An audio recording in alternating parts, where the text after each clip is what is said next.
اللہم صلی علی محمد وآل محمد وعجل فرجہم۔ مجلس شروع ہونے سے پہلے آپ سے درخواست ہے کہ ایک سورہ فاتحہ سید صادق رضا، سید ظہیر عباس، سید تلمیذ حسنین رضوی، سید فدوی علی، سیدہ بطول، مرزا مظہر علی بیگ اور اپنے جملہ مومنین مومنات کے لیے ایک دفعہ سورہ حمد پڑھ کے ان کی روح کو ایصال فرمائیں۔ بسم اللہ الرحمن الرحیم، الحمد للہ رب العالمین الرحمن الرحیم مالک یوم الدین، ایاک نعبد و ایاک نستعین، اهدنا الصراط المستقیم، صراط الذین انعمت علیہم غیر المغضوب علیہم ولا الضالین۔ بسم اللہ الرحمن الرحیم، قل هو اللہ احد اللہ الصمد لم یلد ولم یولد ولم یکن له کفوا احد۔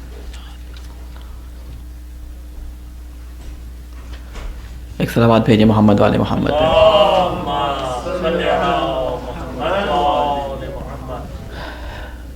اعوذ باللہ من الشیطان اللعین الرجیم، بسم اللہ الرحمن الرحیم، لا حول ولا قوة الا باللہ العلی العظیم، نحمدہ ونستعینہ ونستغفرہ ونشکرہ ونتوسل الیہ ونتوکل علیہ، نصلی ونسلم علی خیرتہ فی خلقہ، حافظ سرہ ومبلغ رسالاتہ، سیدنا ونبینا ابی القاسم محمد وعلی اہل بیتہ الطیبین الطاہرین المعصومین، سیما بقیت اللہ فی الارضین۔ قال اللہ تعالی فی کتابہ المبین وقولہ الحق، اعوذ باللہ من الشیطان اللعین الرجیم، تنزیل من رب العالمین، افبہذا الحدیث انتم مدحنون، وتجعلون رزقكم أنكم تكذبون۔ وقالت فاطمة عليه السلام حبب إلي من دنياكم ثلاث، تلاوة كتاب الله، والنظر في وجه رسول الله، والانفاق في سبيل الله۔ صلوات بھیجیں محمد والے محمد بھائی۔ السلام علیکم ورحمۃ اللہ وبرکاتہ۔ جس آیہ کریمہ کی آپ کے سامنے تلاوت فرمائی وہ سورہ واقعہ کی آیہ کریمہ ہے، جس میں اللہ تعالیٰ یہ ارشاد فرما رہا ہے، تنزیل من رب العالمین، یہ قرآن اللہ جو تمام عالمین کا پروردگار ہے اس کی طرف سے تم پر نازل کیا گیا ہے۔ افبہذا الحدیث انتم مدہنون، پھر کیا تم اس کلام کے ساتھ بے اعتنائی برتتے ہو؟ وَتَجْعَلُونَ رِزْقَكُمْ أَنَّكُمْ تُكَذِّبُونَ، اور اس نعمت میں اپنا حصہ تم نے کیا رکھا ہے، اسے تو تم جھٹلاتے ہو۔ یہ آیہ کریمہ قرآن مجید کی اور اسی طرح کی مختلف آیات جو ہم قرآن مجید میں پڑھتے ہیں کہ جہاں پر جگہ جگہ خداوند کریم اس بات کی طرف آپ کی توجہ دلا رہا ہے، مومنین کی، تمام مسلمین کی، حتیٰ کہ تمام انسانوں کی توجہ دلوا رہا ہے کہ دیکھو تمہارے ہاتھ میں وہ خزانہ ہے کہ جس میں تمام ان خزانوں کی کنجیاں جن کو تم حاصل کرنا چاہتے ہو اس میں پوشیدہ ہیں، یعنی یہ وہ خزانہ ہے کہ اس میں تمام خزانوں کی چابیاں ہیں۔ لہٰذا اگر تم جنت کا راستہ چاہتے ہو تو اس قرآن میں ملے گا، اگر تم اہل بیت کا راستہ چاہتے ہو تو اس قرآن میں ملے گا، اگر تم دنیا کا راستہ چاہتے ہو تو اس قرآن میں ملے گا، اگر تم اپنی تربیت کا راستہ چاہتے ہو، اس کا خزانہ چاہتے ہو تو تمہیں اس قرآن میں ملے گا۔ یعنی ہر چیز جس کو آپ اپنے ذہن میں تصور کر سکتے ہیں جو آپ کی اور آپ کی نسلوں کی حفاظت کے لیے ضروری ہے، اللہ تعالیٰ نے ان تمام چیزوں کو قرآن میں سما دیا ہے، اور اس طرح سے اس خوبصورتی سے اس کو بیان کیا ہے کہ ہر پڑھنے والا جب اس کو پڑھنا شروع کرتا ہے اور اس سے انسیت پیدا کرتا ہے تو اس کو ایسا لطف آتا ہے پڑھنے میں کہ وہ چھوڑنے کا اس کا دل نہیں کرتا کہ وہ اس کو چھوڑے۔ آج میں نے آپ سے وعدہ کیا تھا کہ آپ کو وہ طریقہ کار بیان کروں گا کہ جس کے تحت تمام لوگوں کے لیے قرآن کا سمجھنا آسان ہو جائے۔ کل ہم نے جو گفتگو کی تھی اس میں نے آپ کے سامنے یہ بیان کیا تھا کہ اللہ تعالیٰ کہ رسول قیامت میں یہ شکایت کریں گے اللہ تعالیٰ سے کہ میری اس امت نے جو میرے ساتھ محبت کا دعویٰ کرتی تھی اس نے اس قرآن کو تنہا چھوڑ دیا تھا. اور ہم اپنے ائمہ علیہ السلام کی مختلف روایات میں خود اس حدیث میں جو میں نے بی بی فاطمہ سلام اللہ علیہا سے آپ کے سامنے نقل فرمائی، اس میں بی بی نے جو ارشاد فرمایا ہے کہ مجھے تمہاری دنیا سے 3 چیزیں پسند ہیں، ایک قرآن کی تلاوت، ایک رسول خدا صلی اللہ علیہ وآلہ وسلم کے چہرے کی طرف نگاہ کرنا، اور دوسرا انفاق فی سبیل اللہ، اللہ کے راستے میں انفاق کرنا. دو ان موضوعات جو اس حدیث میں بیان کیے گئے تھے اس کے بارے میں نے آپ کے سامنے کچھ بیان کیا تھا. آج بھی تھوڑا سا اس کو بیان کر کے اپنے دوبارہ ہم موضوع کی طرف پلٹیں گے، جو باتیں میں سوچ کے آیا ہوں کہ آج بیان کروں. کل ہم نے اس بات کو جب بیان کیا کہ اللہ تعالیٰ نے قرآن مجید میں یہ فرمایا کہ ھذا بیان للناس، یہ بیان ہے لوگوں کے لیے، تو اس کو تھوڑا سا میں کھول کے اپنے نوجوان دوستوں اور بچوں کے لیے بیان کروں کہ بیان اس کلام کو کہتے ہیں جو سنتے ہی سمجھ آ جاتا ہے. ہمارے ہاں یہ لفظ اتنا زیادہ کامن یا اتنا زیادہ آشنا نہیں ہے. ہمارے اہل سنت برادران کے یہ لفظ بہت زیادہ پاپولر اور بہت زیادہ سمجھا جاتا ہے. اس کی وجہ یہ کہ جیسے ہم کہتے ہیں کہ ہم مجلس میں جا رہے ہیں، جیسے ہم کہتے ہیں کہ ہم حدیث کی کسی پروگرام میں جا رہے ہیں، وہ لوگ جب اس طرح کے مذہبی پروگراموں میں جاتے ہیں تو وہ کہتے ہیں ہم بیان میں جا رہے ہیں. بیان یعنی ایسی جگہ پر جہاں سے اللہ اور اس کے رسول کے کلام کو اس طرح سے بیان کیا جائے کہ وہ آسانی سے لوگوں کے ذہن میں آ جائے. اب خداوند کریم جب یہ فرماتا ہے کہ یہ بیان ہے ناس کے لیے، ناس یعنی تمام جو لوگ دنیا کے اندر موجود ہیں، نہ اس سے مخاطب صرف عرب زبان ہیں، نہ اس سے مخاطب صرف مسلمان ہیں، نہ اس سے مخاطب علماء ہیں، نہ اس سے مخاطب صرف ایسے لوگ ہیں جو عربی گرامر یا عربی زبان جانتے ہیں، بلکہ اس کا مخاطب خداوند کریم کا تمام لوگ ہیں. تو یقیناً خداوند کریم نے کوئی نہ کوئی طریقہ ایسا رکھا ہوگا کہ جس کے ذریعے تمام لوگوں کو قرآن سمجھ آئے. اب یہ ہمارے اوپر ڈیپینڈ کرتا ہے کہ ہم ان طریقوں کو کس طرح کشف کرتے ہیں. دیکھیں اللہ تعالیٰ نے تمام قوانین کو جب کائنات خلق ہوئی اس دنیا میں رکھ دیا. اب جیسے جیسے انسان ترقی کرتا جاتا ہے ان قوانین کو کشف کرتا جاتا ہے. یہ گریوٹی، یہ جو نیوٹن نے اور مختلف آئنسٹائن نے اور مختلف جو سائنسدانوں نے مختلف ایجادات جسے آپ کہتے ہیں، اصل میں یہ ان کے ایجادات نہیں تھیں، ان کی دریافت تھی کہ کائنات کے اندر ایک چیز موجود ہے، انہوں نے اس کو دریافت کر لیا. اسی طرح اللہ تعالیٰ نے ہر چیز کو سمجھنے کا ذریعہ رکھا ہے، قرآن کے سمجھنے کا بھی ذریعہ رکھا ہے. جب قرآن عرب معاشرے سے نکل کر غیر عرب معاشرے کے اندر گیا تو وہاں پر لوگوں نے کوشش کی کہ اللہ نے جب وعدہ کیا ہے تو یقیناً کوئی نہ کوئی طریقہ ہوگا اس کو سمجھنے کا، لہٰذا انہوں نے کوشش کی اور قرآن کو سمجھنے کے اپنے اپنے طریقے نکالے. اور جیسے جیسے یہ اسلام بڑھتا چلا گیا اور دنیا کے مختلف ممالک میں عرب معاشرے سے نکل کر جو افریقہ سے ایشیا میں اور مختلف ممالک کے اندر جب پھیلا تو ہر ملک کے علماء جو مسلمان علماء تھے انہوں نے کوشش کی کسی طرح اس کو سمجھنے کا طریقہ دریافت کر لیا جائے. آج سے کچھ سال پہلے ایران کے اندر ہمارے استاد تھے، تقریباً 22 سال پہلے، انہوں نے ایک کورس ڈیزائن کیا اسی بنیاد پر کہ قرآن آسانی کے ساتھ سمجھ لیا جائے. اور یہ اتنا آسان طریقہ کار تھا، بالکل ایک میتھمیٹیکل کیلکولیشن ہے جس کے ذریعے جو ہے وہ آپ قرآن کو سمجھ سکتے ہیں. کیونکہ قرآن کے اندر آپ کو پتہ ہے کئی معجزات ہیں، اس کا ایک معجزہ یہ ہے کہ آسانی سے سمجھ آ جاتا ہے. اس کی مثال بالکل میں ایسے دوں کہ جو بزرگان یہاں بیٹھے ہیں ان کو یہ بات سمجھ آئے، یہاں کے بچوں کو شاید یہ بات سمجھ نہ آئے کہ جب ہم پاکستان یا ہندوستان میں ہوتے تھے اور ہماری والدہ یا والد ہم سے کہتے تھے جاؤ آٹے کی بوری لے کے آؤ، آٹے کی یا چاول کی بوری لے کے آؤ، ہم لے کے آتے تھے گھر میں تو اس کو ایک خاص طریقے سے کھولا جاتا تھا. اگر آپ کو یاد ہو اس کے دھاگے 2 طرف ہوتے ہیں، ایک خاص طریقے سے جب دھاگے کھولا جاتا ہے تو کیا ہوتا ہے دھاگے کو کھینچتے جائیں اور 1 سیکنڈ لگتا ہے دھاگا کھلنے میں. اگر صحیح رخ سے آپ نے دھاگا کھینچا تو یہ 1 سیکنڈ لگاتا ہے کھلنے کے اندر. لیکن اگر کہیں آپ نے گرہ غلط کاٹ دی تو کھولنے میں آپ اس کے لگے رہے ایک ٹانکا نکالنے میں، اس کے آپ کو گھنٹوں لگ جاتے ہیں کھولنے کے اندر. یہی وہ کنجی ہے، یہی وہ طریقہ کار ہے قرآن کے بارے میں بھی. تو انہوں نے کہا کہ دیکھیں قرآن مجید کو اتنا مشکل نہیں ہے، جب اللہ نے کہا ہے آسان ہے تو یقیناً آسان ہوگا.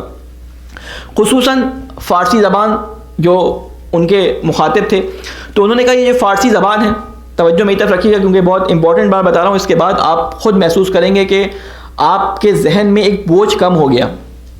وہ کہنے لگے کہ فارسی زبان جو ہے اس کے جو استعمال میں جو الفاظ آتے ہیں ان میں عربی کے الفاظ شامل ہیں، جیسے خلق ہے، سما ہے، اس طرح کے الفاظ ہیں، اسم ہے، یہ تمام وہ الفاظ ہیں جو عربی کے فارسی میں استعمال ہوتے ہیں انہی معنی کے اندر. تو انہوں نے ایک کیلکولیشن بتائی. انہوں نے کہا دیکھیں قرآن مجید کے اندر 78,000 ورڈز موجود ہیں. توجہ ہے آپ لوگوں کی؟ قرآن کریم کے اندر کتنے الفاظ ہیں ٹوٹل؟ تقریباً 78,000 الفاظ ہیں. یعنی یہ 78,000 الفاظ کا مجموعہ جو ہے وہ پورے قرآن مجید کو ترتیب دیتا ہے. ان 78,000 الفاظ میں بہت زیادہ ریپیٹیشن آئی ہے. ریپیٹیشن اگر آپ دیکھیں کتنے الفاظ ہیں جو بار بار ریپیٹ ہوئے ہیں, کتنی آیات ہیں جو بار بار ریپیٹ ہوئی ہیں, کتنے ہی ایسے حروف ہیں جو بار بار ریپیٹ ہوئے ہیں. تو یہ کہتے ہیں کہ بہت سارے جو الفاظ تکرار ہوئے ہیں ان کو اگر آپ ایک دفعہ کاؤنٹ کریں تو 78,000 میں سے اس تکرار کے, اس ریپیٹیشن کے نکالنے کے بعد الفاظ کی تعداد کتنی بچ جاتی ہے؟ 1200. یعنی یہ 1200 الفاظ ہیں جو بار بار ریپیٹ ہو کے پورے ان 78,000 الفاظ کو جو ہے ترتیب دیتے ہیں اور جو قرآن مجید کو اس مصحف کی صورت میں ہمارے سامنے پیش کرتے ہیں. تو یہ 1200 الفاظ پہ مشتمل انہوں نے کورس ڈیزائن کیا اور 3 جلدوں میں اس کو 10 جلدوں پہ چھوٹے چھوٹے 50 40 پیج کے انہوں نے ایک کتابچے بنائے اور اس میں دے دیا لوگوں کے سامنے. بہت زیادہ پاپولر ہوا یہ, تقریباً 22-25 سال پہلے بہت پاپولر ہوا اور لوگوں نے پڑھنا شروع کیا. لیکن آپ کو معلوم ہے کہ جب کوئی چیز نئی آتی ہے تو لوگ دوڑ کے اس کی طرف جاتے ہیں. کچھ عرصے بہت پاپولر رہا, پھر وہ محدود ہوتا چلا گیا اور صرف مدارس کے اندر رہ گیا اور صرف مدرسوں میں جو بچے پڑھا کرتے تھے وہ اس کو پڑھنے لگے. لوگوں نے کہا کہ ہمارے پاس ٹائم نہیں ہے کہ ہم 10 جلدیں قرآن کے سمجھنے کے لیے پڑھیں, اس لیے اب یہ کورس جو ہے نا وہ ہم سے پڑھا نہیں جاتا. شروع میں لوگوں نے سیکھا, بڑا فائدہ استعمال کیا, فائدہ اٹھایا, تو انہوں نے مزید کوشش کی, مزید کام کیا. اس کے بعد انہوں نے کہا کہ دیکھو, انہوں نے 3 جلدوں میں ایک کتاب جو ہے 3 جلدیں ایک کتاب کی مارکیٹ میں پیش کی اور انہوں نے کہا کہ دیکھو فارسی زبان والوں, تم جو عربی کے الفاظ فارسی میں استعمال کرتے ہو ان کے معنی تمہیں پتہ ہیں. وہی معنی اسم کے جو فارسی میں ہیں وہی عربی میں ہے, وہی معنی جو خلقت کے فارسی میں ہے وہی عربی میں. اسی طرح انہوں نے ایک الفاظ کی لسٹ بنائی. کہا کہ تم لوگ جو فارسی زبان ہو, تم اگر ان الفاظ کو بھی ان 1200 الفاظ میں سے نکال دو جو تمہیں آتے ہیں پہلے سے, تو ان حروف کی, ان الفاظ کی تعداد کتنی بچ جاتی ہے؟ آپ کے ذہن میں کیا آئیڈیا آتا ہے؟ صرف 766. یعنی صرف 766 ورڈز ہیں. اگر ان تکرار والے الفاظ کو, ان فارسی اور ہم معنی الفاظ کو نکال دیا جائے تو صرف ایک فارسی زبان جاننے والے شخص کو صرف 766 ورڈز پہ محنت کرنی ہے, یاد کرنا ہے, حفظ کرنا ہے, اور اس کے بعد اس کو قرآن کا لفظی ترجمہ آ جائے گا. ہم اپنے بچوں کو ہم دیکھتے ہیں کہ وہ محنت کرتے ہیں, سیٹ کا امتحان دینا, آئلٹس کا امتحان دینا ہے, 14,000 10,000 الفاظ یاد کرتے ہیں. تو ان کے لیے تو یہ 766 الفاظ یاد کرنا کوئی مسئلہ ہی نہیں ہے. لیکن ہم نے جب ان سے یہ کورس پڑھا, تقریباً یہ 2001 کی بات ہے, جب ہم نے ان استاد سے, خدا ان کی مغفرت کرے اور جنت میں ان کے مقام کو بلند فرمائے, آغا محدث, تو انہوں نے ہمیں جب یہ کورس پڑھایا ہمیں بہت پسند آیا. ہم نے اردو زبان جو دوست تھے اور کچھ بنگال کے تھے, کچھ انڈیا کے تھے, ہم نے فیصلہ کیا کہ ہم اپنے اپنے ممالک میں جب جائیں گے چھٹیوں میں تو ہم اس کورس کو پڑھائیں گے. تو ہمارے ایک انڈیا کے دوست نے اس کو ترجمہ کیا کتاب کو اردو زبان کے اندر, باقر صاحب نے, اللہ ان کی توفیقات میں اضافہ کرے, باقر صاحب نے اس کو ترجمہ کیا اردو کے اندر, اور ہم سب ایک فوٹو کاپی پہ اس کو لے کر چلے گئے اپنے اپنے ممالک کے اندر. 2-3 سال ہم نے کوشش کی, اس میں غلطیاں جو تھیں وہ صحیح ہوتی گئیں. اس کے بعد 3-4 سال بعد ہم ایک دفعہ سب ملے, دوبارہ ایک میٹنگ ہوئی ہمارے تمام پرانے دوستوں کی جو آئے. تو ہم نے ایک چیز جو نوٹ کی اس میٹنگ کے اندر, وہ یہ نوٹ کی کہ اردو زبان میں فارسی سے زیادہ عربی کے الفاظ استعمال ہوتے ہیں. اردو زبان میں فارسی سے زیادہ عربی کے الفاظ استعمال ہوتے ہیں. تو وہ تعداد جو فارسی میں 766 رہ گئی, اردو زبان میں سے 500 سے 600 کے درمیان رہ جاتی ہے. یعنی کوئی شخص جس کو اردو لکھنی پڑھنی آتی ہے, عربی گرامر جانے بغیر وہ قرآن کا 60 سے 70% ترجمہ لفظی, بار بار کہہ رہا ہوں لفظی ترجمہ, وہ خود سے سمجھ سکتا ہے. اور یہ میں زبانی بات نہیں کر رہا, تجربے کی بات کر رہا ہوں. پچھلے 15 سال سے میں مختلف دنیا کے ممالک میں یہ کورس کروا چکا ہوں. ہزاروں کی تعداد میں ایسے لوگ ہیں جو اب قرآن سے خود سے فائدہ اٹھا رہے ہیں. دیکھیں, جب آپ اللہ کا کلام پڑھتے ہیں تو اس کا مطلب ہوتا ہے کہ اللہ آپ سے گفتگو کر رہا ہے. مولا علی کا ایک قول ہے کہ جب میں چاہتا ہوں کہ اللہ مجھ سے کلام کرے تو میں خدا کے کتاب کی تلاوت کرتا ہوں, اور جب میں چاہتا ہوں کہ میں اللہ سے گفتگو کروں تو میں نماز پڑھتا ہوں. تو اگر آپ چاہتے ہیں کہ اللہ کے کلام کو اللہ کے کلام سے سمجھیں تو کوشش کریں. یہ ایک وہ پہلا قدم ہے کہ جس قدم کو اٹھاتے وقت کم از کم آپ کا نام اس FIR سے باہر آ جائے گا, یہ رسول خدا نے سب کے خلاف کٹوائی بھی ہے. بہت ساری کوششوں میں سے ایک کوشش یہ ہو سکتی ہے.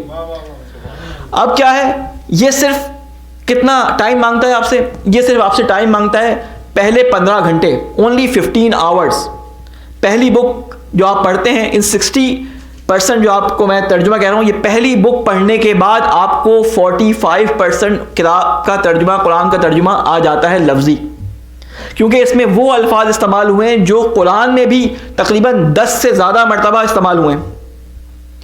تو لہٰذا اگر آپ اس کو کرنا چاہیں تو آپ 15 دن کے، آپ رمضانوں میں آپ کے یہاں درس ہوتے ہیں، سالوں سے درس چل رہے ہوتے ہیں، محرم میں مجالس ہوتی ہیں، آپ کے یہاں سال میں کوئی پروگرام ہوتا ہے، آپ کسی عالم کو کہیں کہ ہمیں یہ کتاب آ کے پڑھا دیں. میں نے ایک چیز جو نوٹ کی یہاں پہ، وہ یہ نوٹ کی کہ سارے لوگ محبت بھی رکھتے ہیں، سارے لوگ جوش و جذبہ بھی رکھتے ہیں، سارے لوگ جو ہے کوشش بھی کرتے ہیں کہ ہم کسی نہ کسی طرح سے اپنی عبادت کو مولا کے ساتھ ملا دیں، مولا کی عبادت کے ساتھ ملا دیں، لیکن ان کے لیے گائیڈ لائن موجود نہیں ہے. کوئی گائیڈ کرنے والا ان کو ایسا موجود نہیں کہ جب ان کو ضرورت پڑے وہ گائیڈ لائن لے سکیں کسی سے. اگر آپ لوگ چاہتے ہیں، دیکھیں اس وقت حالات، سوشل میڈیا کا دور ایسا ہے کہ میں نے آپ کے سامنے کل ایک روایت بیان کی تھی، شیخ مرتضی زاہد نے اس روایت کو اپنے طالب علموں کے سامنے بیان کیا تھا کہ اے علی، شیطان کو اتنے ہی راستے پتہ ہیں گمراہ کرنے کے جتنے تمہیں ہدایت کے راستے پتہ ہیں، اور شیطان اتنا تجربے کار ہے کہ اس نے تمام دنیا کے انبیاء کی جو ترکیبیں تھیں، تبلیغ کے طریقے تھے، علماء کے تبلیغ کے طریقے تھے، وہ سارے دیکھ کر ان کے خلاف جو چالیں بنائی تھیں، جو فیل ہو چکی تھیں ان کو بھی جانتا ہے، جو کامیاب ہوئی تھوڑی سی ان کو بھی جانتا ہے. ایک زمانہ تھا شیطان یہ اسٹریٹجی بنا کے بیٹھا کہ میں اگر ان کی نسلوں کو ختم کر دوں تو شاید میری حکومت دنیا میں ہو جائے، بنی آدم کے اوپر میری برتری ثابت ہو جائے. تو فرعون کے خواب میں آ کر اس نے یہ خواب اس کو دکھایا کہ ایک بچہ پیدا ہوگا، ایک لڑکا پیدا ہوگا جو تیری حکومت کو ختم کر دے گا. تو آپ کو سارا واقعہ معلوم ہے، اس کو بتانے کی ضرورت نہیں ہے کہ فرعون نے کہا کہ تمام جو بچے پیدا ہوں ان کو قتل کر دیا جائے. یعنی وہ ایک خاص اس نے رکھا کہ ایک سال میں، اس سال میں جو بچے پیدا ہوں گے وہ مار دیے جائیں، نسل بھی باقی رکھنی، دوسرے سال میں بچا لیے جائیں گے، اگلے سال جو پیدا ہوں گے ان کو مار دیا جائے گا. تو اس اسنا میں حضرت موسیٰ بھی پیدا ہوئے. فرعون کے گھر میں ہی حضرت موسیٰ نے تربیت پائی، لیکن بہرحال وہ بیان کرنا مقصد نہیں ہے. فرعون نہیں کر سکا، اس نے قتل کروا کے دیکھ لیا شیطان نے فرعون کے ذریعے کہ ہم نے ان کے بچوں کو قتل کروایا، لیکن موسیٰ نے فرعون کے اوپر قابض ہو کے اس کے اوپر برتری حاصل کر کے بنی اسرائیل کو نکال کے لے گئے. یعنی اس کی یہ اسٹریٹجی فیل ہو گئی. شیطان نے اپنی اسٹریٹجی بدلی کہ بچوں کو، لڑکوں کو مروا کے ہم اس پہ قابو نہیں پا سکے، اللہ کی حکومت پہ، اللہ کے لوگوں پر قابو نہیں پا سکے. تو اس نے اپنی اسٹریٹجی کو چینج کیا، کہا ان کی لڑکیوں کو مروا دو. تو اس نے کفار اور مشرکین مکہ کے دماغ میں کہیں سے یہ ڈال دیا کہ لڑکیاں اور بچیاں ننگوار ہوتی ہیں. تو انہوں نے اپنی بچیوں کو زندہ دفنانا شروع کر دیا. آپ نے سنا ہوگا رسول خدا صلی اللہ علیہ وآلہ وسلم کے زمانے میں، صلوات بھیجیں محمد والے محمد،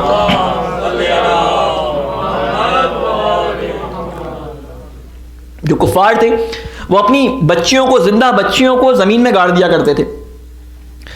لیکن جب رسول خدا صلی اللہ علیہ وآلہ وسلم اس دنیا کے اندر آئے تو آپ نے عورت کے مقام کو اتنا بڑھا دیا، بی بی فاطمہ کو اتنی عزت دی، اپنی بیٹی کو اتنی عزت دی کہ اس کے احترام میں کھڑے ہو گئے.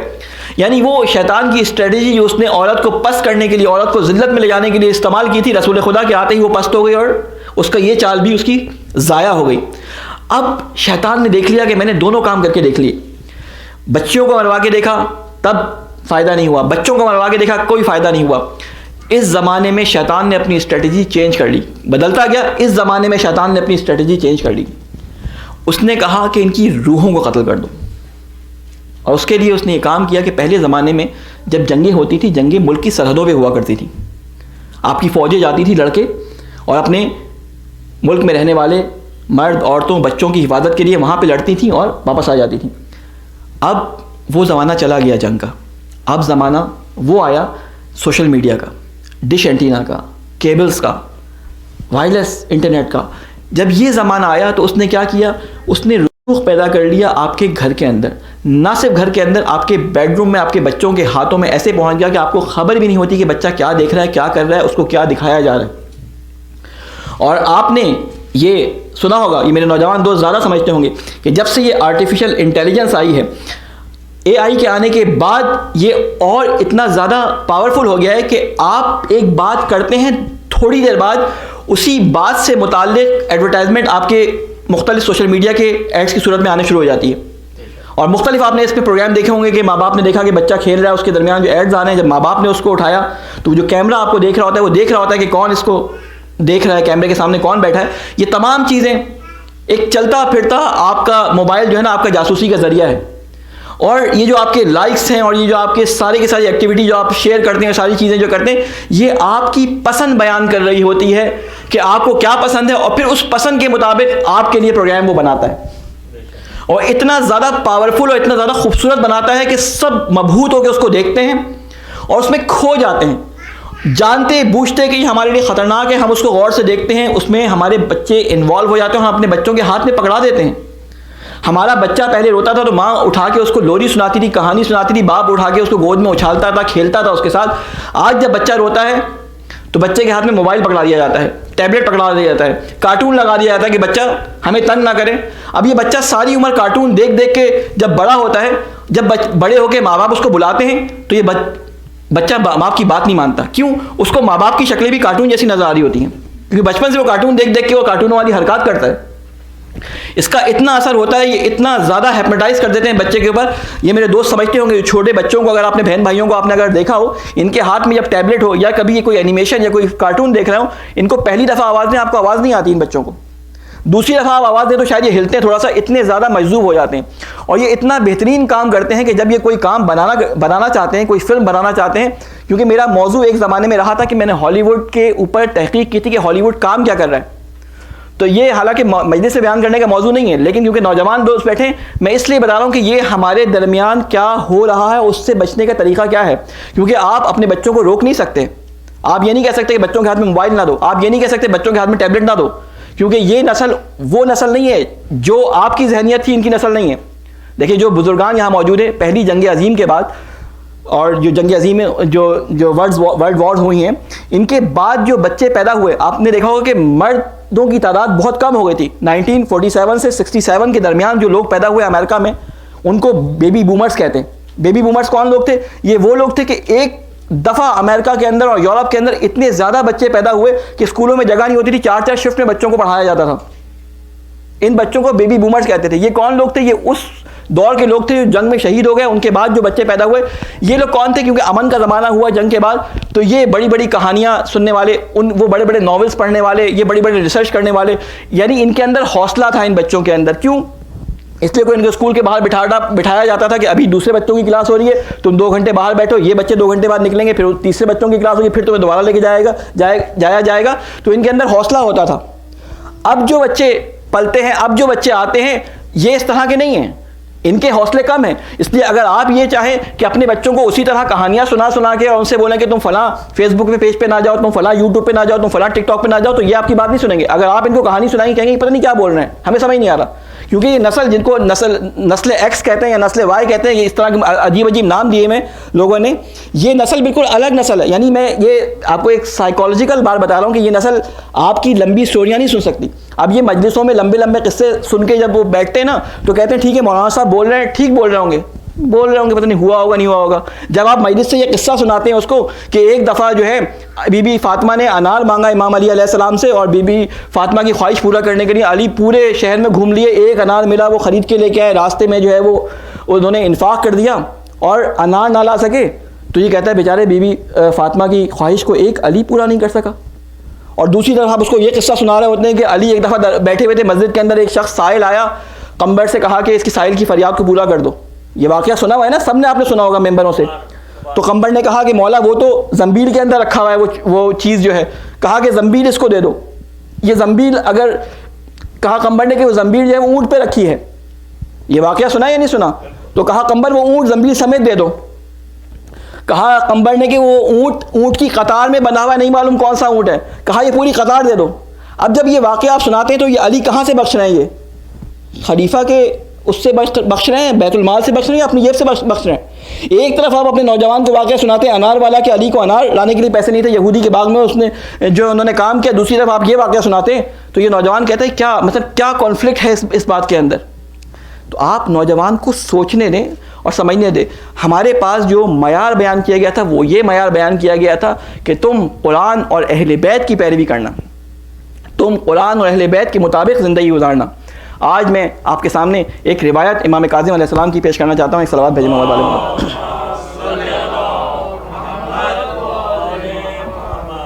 وہ روایت یہ ہے کہ من اخذ دینہ من کتاب اللہ و سنت نبیہ، جس شخص نے اپنا دین اللہ کی کتاب سے اور رسول خدا کی صحیح سنت سے لیا، زالت الجبال قبل ان یزول، پہاڑ اپنی جگہ سے ہل جائیں گے لیکن یہ شخص اپنی جگہ سے نہیں ہلے گا اپنے عقیدے کے اندر۔ من اخذ دینہ من کتاب اللہ و سنت نبیہ، کہ جس شخص نے اللہ کی کتاب سے اور نبی کی صحیح سیرت سے دین لیا تو پہاڑ اپنی جگہ سے ہل جائیں گے لیکن یہ شخص عقیدے میں اپنی جگہ سے نہیں ہلے گا۔ یہاں تک کی بات سمجھ آتی ہے، امام کاظم علیہ السلام کی حدیث ہے۔ امام علی سے بھی تھوڑے بہت الفاظ کی چینجنگ کے ساتھ یہ حدیث آئی ہے۔ کافی کے اندر جو ہماری کتاب ہے، حدیثوں کی معتبر کتابوں میں سے پہلی کتاب شیخ کلینی علیہ الرحمہ نے اس کو لکھا ہے، اس کے مقدمے میں یہ حدیث انہوں نے لکھی ہے۔ پھر کہتے ہیں وَمَنْ أَخَذَ دِينَهُ مِنْ أَفْوَاهِ الرِّجَالِ، اس پہ ذرا غور کیجیے گا۔ من اخذ دینہ من افواہ الرجال، افواہ کہتے ہیں فم اردو میں ایک لفظ ہوتا ہے، عربی میں آپ نے تجوید اگر پڑھی ہوگی تو آپ نے کہا ہوگا فم سے نکلنے والی آوازیں، فم منہ کو کہتے ہیں عربی زبان میں، فم کی جمع ہے افواہ، یعنی منہ سے نکلنے والی باتیں۔ اردو میں یہ لفظ بولا جاتا ہے افواہ اڑ گئی، یعنی منہ سے نکلی ہوئی باتیں۔ من اخذ دینہ من افواہ الرجال، جس شخص نے اپنا دین لوگوں کے منہ سے نکلی ہوئی باتوں سے لیا، ردت الرجال، لوگ ہی اس کو رد کر دیں گے، لوگ ہی اس کو دفع کر دیں گے، لوگ ہی اس کو دور کر دیں گے۔ کیا مطلب ہے؟ یعنی پہلے معیار بتایا کہ دین کہاں سے لو، اور کہا کہ چاہے کوئی بھی ہو بولنے والا، تمہارا کام یہ ہے کہ شروع میں جو میزان تمہیں بتائے گئے ہیں ان تمام باتوں کو ان 2 میزانوں پہ پرکھو۔ ہمارے پاس اللہ تعالیٰ کے رسول نے، جو میں نے آیت پڑھی تھی آپ کے سامنے، فما آتاکم الرسول فخذوہ، کہ تم لے لو اس چیز کو جو تمہیں رسول نے دی ہے۔ رسول نے ہمیں کیا دیا تھا؟ اہل بیت۔ آپ اہل بیت کی اور رسول کی بھی اگر بات کو دیکھتے ہیں تو خود امام صادق علیہ السلام کی حدیث آپ کے سامنے موجود ہے کہ جب ہماری کوئی بات تم تک پہنچے تو تم اس کو قرآن پہ پرکھو، قرآن میزان ہے۔ آج میں دیکھ رہا تھا کہ ہمیں اگر اللہ تعالیٰ نے یہی روک لیا کہ تم یہاں پہ 40 آیتیں سنانے کے بعد زبانی جاؤ گے جنت میں، تو ہم کیا کریں گے؟ 40 شعر ہمیں یاد ہوں گے، 40 سیئنگ کوٹیشن یاد ہوں گی، نوجوانوں کو 40 عشقیہ جو ہے وہ کوٹیشنز یاد ہوں گی کہ فلاں شیکسپیئر نے یہ کہا تھا، اپنی جو ہے دوست کو یہ لکھ کے بھیجنا ہے، فلاں کو یہ لکھ کے بھیجنا ہے، یہ سارے 40 کوٹیشنز یاد ہوں گی۔ لیکن اگر کہا جائے کہ 40 احادیث سنا دو، 40 آیات سنا دو، تو نہیں سنا سکیں گے۔ قرآن مجید کے اندر جو معجزہ ہے، روایات میں ملتا ہے کہ جنت میں جو مقامات دیے جائیں گے، کہا جائے گا اقرا و ارفع، تلاوت کرتے جاؤ، پڑھتے جاؤ قرآن اور رتبہ بڑھاتے چلے جاؤ، یعنی رتبات کو جتنی آیات جس کو حفظ ہوں گی، حفظ کا مطلب پھر وہی کہ ایسے حفظ نہیں کہ زبانی طوطے کی طرح حفظ ہو، بلکہ ایسے حفظ کہ اس نے اس پہ عمل کیا ہو۔ آج جس آیت کی میں نے آپ کے سامنے تلاوت کی اس میں یہ کہا کہ یہ تنزیل من رب الرحیم، یہ اللہ کی طرف سے نازل کی گئی کتاب ہے اور تم نے اس کو پشت پردہ ڈال دیا ہے، تم اس کی طرف توجہ نہیں دیتے۔ افلا تعقلون، کیا تمہارے اندر عقل نہیں ہے؟ افلا تدبرون، کیا تم اس کے اندر تدبر نہیں کرتے؟ تمہیں کیا ہو گیا ہے؟ یعنی اتنی جگہ پہ مذمت کی ہے، اتنا زیادہ اس کے اندر اللہ تعالیٰ نے اس بات پہ زور دیا کم از کم قرآن کو پڑھو، کم از کم قرآن کی تلاوت کرو۔ اگر ہم اپنے علماء سے یہ کہیں کہ آپ ایک اپنے معاشروں کے اندر سروے کریں کہ یہ جو دین ہمارے معاشرے کے اندر موجود ہے یہ دین کہاں سے لیا ہے، میں نے کچھ جگہوں پہ یہ سوالات کیے کہ آپ بتائیں کہ آپ نے دین کہاں سے لیا ہے، تو پہلا جواب ہمارے ہر بچے کا، ہر بڑے کا، ہر بوڑھے کا، ہر جوان کا یہ ہوتا ہے کہ جی ہم نے تو ہمارا دین قرآن سے لیا گیا ہے، اہل بیت سے لیا گیا ہے۔ اس سے پوچھا جائے جناب یہ قرآن سے جو آپ نے دین لیا ہے، قرآن کو آپ نے کتنی دفعہ پڑھا ہے؟ کہا کئی دفعہ پڑھا ہے، کبھی کبھی رمضان میں کئی دفعہ پڑھتے ہیں۔ کہا اچھا یہ بتائیں کہ ترجمے کے ساتھ کتنی دفعہ پڑھا ہے؟ تو کہتے ہیں مولانا ترجمے کے ساتھ تو پڑھنے کا ٹائم ہی نہیں ملا ہمیں۔ اسی لیے بعض روایات میں ملتا ہے قرآن بعض دفعہ اپنے پڑھنے والوں پر لعنت کرتا ہے۔ کیوں؟ اس لیے کہ قرآن میں جو پڑھ رہے ہوتے ہیں اس کے مخالف عمل کر رہے ہوتے ہیں۔ کیوں بچے یہاں پہ ہیں تو میں ایک واقعہ سناؤں، عموماً جب میں کلاس لے رہا ہوتا ہوں تو یہ واقعہ سناتا ہوں اپنے اسٹوڈنٹس کو۔ ایک تاجر تھا، میں عموماً قصے کہانیاں بالکل نہیں سناتا، لیکن یہ واقعہ کیونکہ موضوع سے مربوط ہے، واقعہ نہیں ہے حکایت ہے، شیخ سعدی نے اس کو مثنوی کے اندر جو ہے یہ نقل ہوا ہے، حکایات مختلف دی ہیں، اس میں احادیث کو حکایت کی صورت میں بیان کیا ہے۔ وہ کہتا ہے کہ ایک تاجر تھا اور اس نے ہندوستان کا سفر کیا، ہندوستان کا سفر کرنے کے بعد وہاں سے اس کو ایک طوطی بولتے ہیں فارسی میں، طوطے کو بولنے والا طوطا خریدا۔ طوطا خرید کے وہ گھر لے کے آیا, اس کے لیے ایک سونے کا پنجرا بنوایا اور روزانہ اس کو سبق یاد کرانا شروع کیا. بڑا محبت کرتا تھا اس طوطے کے ساتھ. اور سبق یاد کیا کرایا اس نے, اپنے غلام کو خاص طور پہ طوطے کے لیے رکھا اور کہا کہ اس کو دانہ پانی دینا ہے اور یہ سبق میں اس کو یاد کرا رہا ہوں, تم ساتھ ساتھ اس کے یاد کرو. کیا سبق تھا کہ میں اپنے مالک کا وفادار طوطا ہوں. طوطے نے 2-3 ہفتے میں یہ سبق یاد کر لیا, بولنے لگا میں اپنے مالک کا وفادار طوطا ہوں. اس نے دوسرا سبق یاد کرایا کہ میں اپنے مالک کا وفادار طوطا ہوں, اس نے میرے لیے سونے کا پنجرا بنوایا ہے. یہ سبق بھی یاد کر لیا. اس کے بعد تیسرا سبق بنوایا, اس کو یاد کروایا گیا کہ میں اپنے مالک کا وفادار طوطا ہوں, اس نے میرے لیے سونے کا پنجرا بنوایا ہے, وہ مجھے اچھی غذا دیتا ہے. سبق بڑھتے گئے, آخر میں بات یہاں تک پہنچی کہ میں اپنے مالک کا وفادار طوطا ہوں, اس نے میرے لیے سونے کا پنجرا بنوایا ہے. اگر کبھی پنجرے کا دروازہ کھلا رہ جائے تو میں باہر نہیں جاؤں گا, اگر باہر چلا گیا تو اس صوفے پہ بیٹھا رہوں گا, اگر اس صوفے سے اڑا بھی تو اس کھڑکی پہ بیٹھوں گا, کھڑکی سے باہر نہیں جاؤں گا. یہ جب یاد ہو گئے سبق تو اس نے اپنے خادم سے کہا کہ اب میں اپنی تجارت کے لیے دوبارہ نکل رہا ہوں, اس طوطے کو روزانہ سبق اس سے سننا, اس کو بہترین کھانا کھلانا. اب یہ تاجر کا جو غلام تھا یہ روزانہ طوطے کو کھانا کھلاتا اور اس کے ساتھ باتیں کر کے اور پھر جو ہے وہ اپنے کام پہ لگ جاتا. جب چند دن تک طوطا سبق سناتا رہا اور یہ کام کرتا رہا تو اب اس نے کہا طوطے کو سب کچھ یاد ہے. تو اس زمانے میں پتہ نہیں واٹس ایپ تو تھا نہیں, پتہ نہیں کس چیز میں مصروف تھا, چیٹنگ میں کسی کام میں مصروف تھا, تو پنجرے کا دروازہ کھلا رہ گیا. اب طوطا سبق دہراتا ہوا وہاں سے اس طرح نکلا, میں اپنے مالک کا وفادار طوطا ہوں, اس نے میرے لیے سونے کا پنجرا بنوایا ہے. میں اگر پنجرے سے باہر آ گیا تو صوفے پہ بیٹھوں گا, اور یہ کہتا وہ پنجرے سے باہر آ گیا. اگر پنجرے سے باہر آ گیا صوفے پہ بیٹھ گیا تو کھڑکی پہ نہیں جاؤں گا, یہ کہتا وہ کھڑکی پہ بیٹھ گیا. اگر کھڑکی پہ بیٹھ گیا تو پنجرے میں واپس آ جاؤں گا, باہر پرواز نہیں کروں گا, اور یہ کہتا وہ باہر پرواز کر گیا. بعض دفعہ قرآن کے بارے میں ہمارا حالت یہی ہوتا ہے. آپ نے دیکھا ہوگا بہت سارے قرآن کو تلاوت کرنے والے بڑی خوبصورت آواز میں تلاوت کرتے ہیں. اگر آپ کو یاد ہو کراچی کے اندر محفل شبینہ, جب رمضان میں اہل سنت کے محفل شبینہ ہوتی تھی, پوری رات میں وہ قرآن ایک ختم کرتے ہیں. تو ایک مسجد ہے لال مسجد کراچی کے اندر, لال مسجد کراچی, اس کے پیش نماز کو میں دیکھتا تھا, مجھے بڑا لطف آتا تھا. جب وہ نماز کی قرآن کی تلاوت کرتے تھے تو ایسے تلاوت کرتے تھے کہ بندہ مجذوب ہو جاتا تھا. یعنی جب عذاب کی آیتیں آتی تھی جو باقاعدہ روتے تھے, جب خوشی کی آیتیں آتی تھی باقاعدہ وہ مسکراتے تھے, ان کے لہجہ بدل جاتا تھا. لیکن بعض لوگوں کو میں نے ایسا دیکھا کہ عذاب کی آیتوں پہ خوشی والی تلاوت کر رہے ہیں اور خوشی کی آیتوں پہ جو ہے وہ عذاب والے حزن والی تلاوت کر رہے ہیں, کیونکہ تلاوت کے بھی کئی نغمے ہیں. تو کیونکہ پتہ نہیں ہوتا کیا پڑھنا ہے, اس لیے جو ہزاروں لاکھوں کی تعداد میں آپ کو حفاظ قرآن نظر آتے ہیں, تلاوتیں بڑی خوبصورت کرتے ہیں, بعض لوگوں کو پتہ ہی نہیں ہوتا. آپ کو میں شرطیہ بول سکتا ہوں کہ آپ تلاوت حفاظ قرآن جتنے آپ کو نظر آتے ہیں, یہ ہزاروں کی تعداد میں جو نظر آتے ہیں, ان میں سے 10 کو پکڑ کے لے آئیں, اگر کسی ایک کو اس میں سے ترجمہ آتا ہو, نہیں آتا. ان کو یہ رٹا ہوا ہے کہ کہاں پہ اگر جو ہے وہ زیر ہے, کہاں پہ زبر ہے, کہاں پہ اس طرح پڑھنا, یہ ساری باتیں پتہ ہیں. دیکھیں حفظ کوئی بری چیز نہیں ہے, حفظ اچھی چیز ہے, لیکن خالی حفظ ہونا اور اس کے بعد اس پہ عمل نہ کرنا یہ ہمارے لیے ہلاکت کا باعث ہے. بچہ آپ کا کتاب پوری پڑھ جائے, امتحان میں فیل ہو کے آ جائے, آپ کہیں تم نے تو کتاب پوری پڑھی تھی, تو کہیں میں نے کتاب پڑھی تھی سمجھی تھوڑی تھی, تو آپ اس کو 2 لگائیں گے اور کہیں گے تمہیں سارا سال تمہارے اوپر محنت کی تھی, تمہیں اسکول بھیجا تھا, اس لیے بھیجا تھا کہ تم سمجھے بغیر پڑھ لو. جب کتاب کے بارے میں ہم بچے سے اتنی سختی کرتے ہیں تو کتاب خدا کے بارے میں ہماری اتنی نرمی کیوں ہوتی ہے؟ ہم خود اس چیز میں مبتلا ہیں کہ ہم کتاب نہیں پڑھ سکتے. ہم بار بار امام زمانہ کو, امام علی کو, امام رضا کو, مختلف روایات کو سنا کے لوگوں کو یہ کہتے ہیں کہ یہ قرآن کے بارے میں اس طرح انہوں نے کہا, بیوی فاطمہ نے قرآن کے بارے میں اس طرح کہا, فلاں نے یہ کہا, اہل بیت نے ہمارے بارے میں یہ کہا. یعنی ہم بعض دفعہ اتنی اچھی باتیں کرتے ہیں کہ کوئی سننے والا بولے کہ ان سے بڑا کوئی متقی ہو, ان سے زیادہ قرآن کے بارے میں معلومات رکھنے والا, ان سے زیادہ نہج البلاغہ کے بارے میں معلومات رکھنے والا کوئی ہوگا ہی نہیں. لیکن جب پوچھ لو تو ان کو یہ نہیں پتا کتنے خطبے نہج البلاغہ کے اندر ہیں اور کتنی نہج البلاغہ کن چیزوں پہ مبنی ہے, کیا چیزیں نہج البلاغہ کے اندر ہیں. یعنی ہم ان خزانوں کے وارث ہیں یا ان خزانوں کے مالکین کے وارث ہیں کہ جن کو ہم نے کھول کے بھی نہیں دیکھا کبھی. اور دعوے ہمارے یہی ہیں کہ ہم فلاں کے ماننے والے, دعوے ہمارے یہ ہیں کہ ہم علی کے ماننے والے, دعوے ہمارے یہ کہ ہم فاطمہ کو ماننے والے, لیکن جانتے ان کے بارے میں کچھ بھی نہیں ہے. کل میں نے آپ لوگوں کو کہا تھا کہ آپ خود اپنے آپ کو چیک کیجیے گا. حتیٰ ہم اتنی بخالت سے کام لیتے ہیں, اتنی کنجوسی سے کام لیتے ہیں کہ ہم زیارت بھی جب پڑھتے ہیں تو صرف 4 اماموں کو سلام کرتے ہیں, باقیوں کو سلام بھی نہیں کرتے. یعنی ہم اپنے آپ کو 12 امامی 12 امامی کہنے کے باوجود ہم 4 امامی ہیں, کیونکہ آپ دیکھ لیں اپنی اکثر جگہوں پہ زیارت پڑھائی جاتی ہے, 4 اماموں کو سلام کیا جاتا ہے.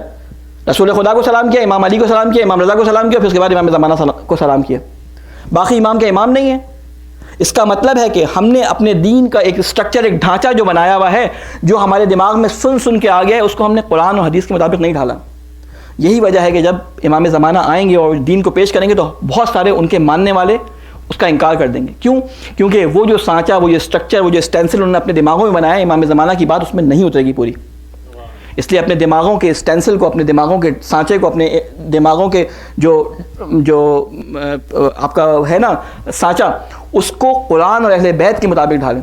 اس کو مائلڈ رکھیں، اس کو اتنا نرم رکھیں کہ جب کوئی قرآن اور حدیث کی بات آپ کو سنائی جائے تو کم از کم یہ کریں کہ اس عالم سے یہ پوچھیں کہ یہ جو بات آپ کر رہے ہیں، قرآن کی بات کر رہے ہیں یا تفسیر کی بات کر رہے ہیں، یہ اس کا کوئی ریفرنس، اس حدیث کا کوئی ریفرنس ضرور پوچھیں. کیونکہ امام کی حدیث کے حوالے سے اگر آپ دیکھیں، عقیدہ دین لینے کا جو طریقہ بیان کیا وہ صرف قرآن اور حدیث ہے.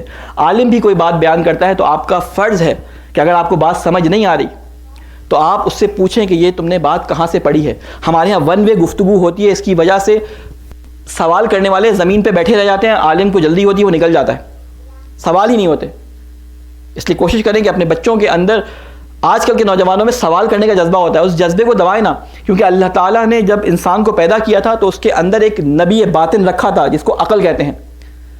آج کے نوجوان کیونکہ اس ماحول کے اندر زندگی گزار رہے ہیں جہاں پہ ہر چیز عقل، انٹلیکچوئل کی بنیاد پر چیزوں کو پرکھا جاتا ہے.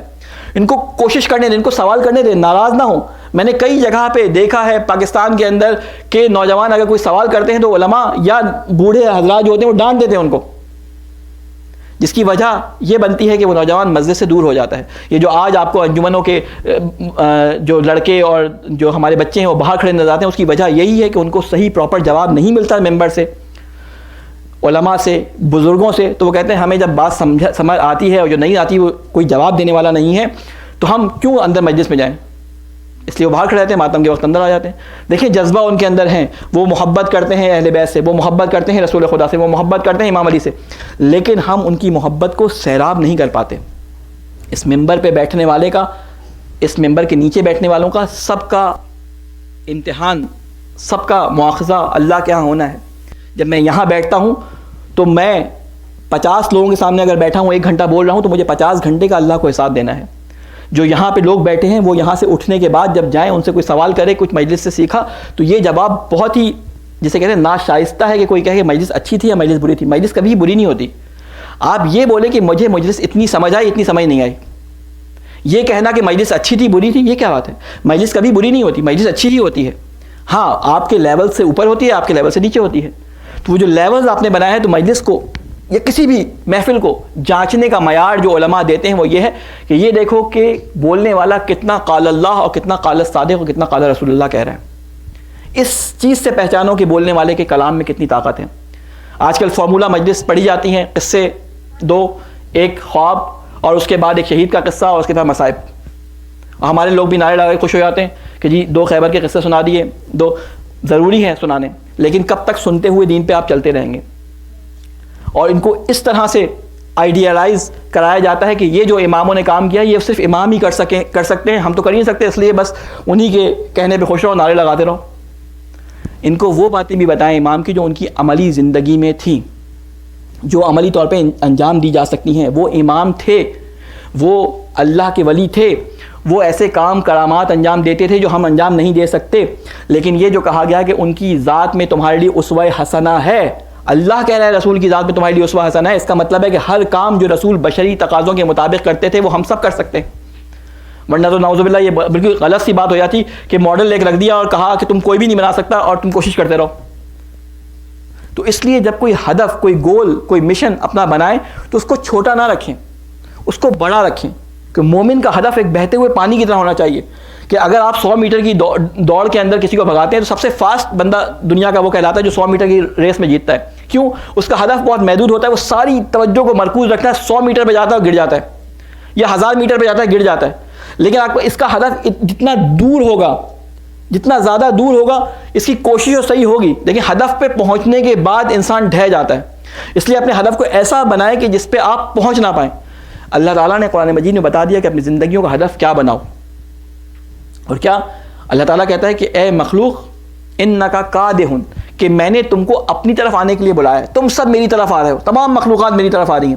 یعنی ہر انسان کی خلقت کا مقصد خدا کے پاس جانا ہے، خدا کی طرف جانا ہے. یہ جو آپ کسی کے انتقال پہ آیت پڑھتے ہیں سب کو یاد ہوتی ہے. کیا آیت پڑھتے ہیں؟ انا للہ وَإِنَّا إِلَيْهِ رَاجِعُونَ. کبھی اس کے ترجمے پہ غور کیجیے گا, کسی عرب سے پوچھیے گا اس کا ترجمہ کیا ہے. اِنَّا لِلَّهِ, بے شک اللہ کے لیے ہے, وَإِنَّا, تمام چیزیں اللہ کے لیے ہیں, وَإِنَّا إِلَيْهِ رَاجِعُونَ, اور اللہ ہی کی طرف ہم پلٹائے جائیں گے. یہی ترجمہ کرتے نا آپ. یہ بہت باریک اس کے اندر ایک نقطہ پوشیدہ ہے. جب کسی کو کہا جاتا ہے کہ تم جاؤ گے تو ترجعون کا لفظ استعمال کیا جاتا ہے کہ اللہ ہی کی طرف تم جاؤ گے. ہم یہ نہیں پڑھتے اِنَّا لِلَّهِ وَإِنَّا إِلَيْهِ تُرْجَعُونَ کیا تمام چیزیں اللہ ہی کی طرف ہے اور تم اللہ کی طرف جاؤ گے. ہم کہتے ہیں راجعون یعنی پلٹائے جاؤ گے, یعنی بہت سارے لوگ ایسے ہوں گے جو اللہ کی طرف پلٹنا نہیں چاہیں گے, تو قرآن مجید کہتا ہے ہم ان کے ماتھے کے بالوں سے پکڑ کے ان کو کھینچ کے لے جائیں گے. جب ہمیں جانا ہی اللہ کے پاس ہے, جب ہمیں جانا ہی اللہ کی طرف ہے, تو کیوں نہ ہم اپنے پیروں پہ چلتے ہوئے جائیں, کیوں نہ ہم اس راستے پہ جائیں جو اللہ نے ہمیں بتایا ہے. اور وہ بہترین راستہ قرآن کا راستہ, اہل بیت کا راستہ. ہم نے اہل بیت کو بھی اسی طرح محجور چھوڑ دیا, اس طرح قرآن کو محجور چھوڑا تھا. دعائے عرفہ کے اندر ایک جگہ امام حسین علیہ السلام کا یہ جملہ ہے کہ اے اللہ, ان لوگوں نے ہم اہل بیت کو محجور چھوڑ دیا ہے. جس طرح قرآن مجید میں جملہ ہے نا, قرآن کے بارے میں نبی کا جملہ نقل کیا ہے کہ اے اللہ میری قوم نے قرآن کو محجور چھوڑ دیا. امام حسین کا جملہ ہے کہ اے اللہ اس قوم نے, تیری اس رسول کی امت نے ہم اہل بیت کو تنہا چھوڑ دیا ہے, مظلوم چھوڑ دیا, اکیلا چھوڑ دیا, یعنی باہم مل گئے ہیں. آپ دیکھیں وہ اصحاب جو رسول خدا کو جب وضو کرتے دیکھتے تھے اور پانی گرتا تھا تو کوشش کرتے تھے اس پانی کو جمع کر لیں. کیوں؟ تبرک کے لیے. یہ ریاکاری کے لیے کرتے تھے؟ نہیں, محبت میں کرتے تھے, ریاکاری میں نہیں کرتے تھے. تو کیا وجہ ہوئی کہ یہی اصحاب جو کچھ دنوں پہلے اپنی محبت کا اظہار رسول سے اس طرح سے کرتے تھے, کچھ دنوں کے بعد بی بی فاطمہ کے دروازے پہ جمع ہو گئے. کیا وجوہات ہوتی ہیں کہ انسان ولی خدا کے مقابل میں کھڑا ہو جاتا ہے. ایک صلوات بھیجیں محمد والے محمد.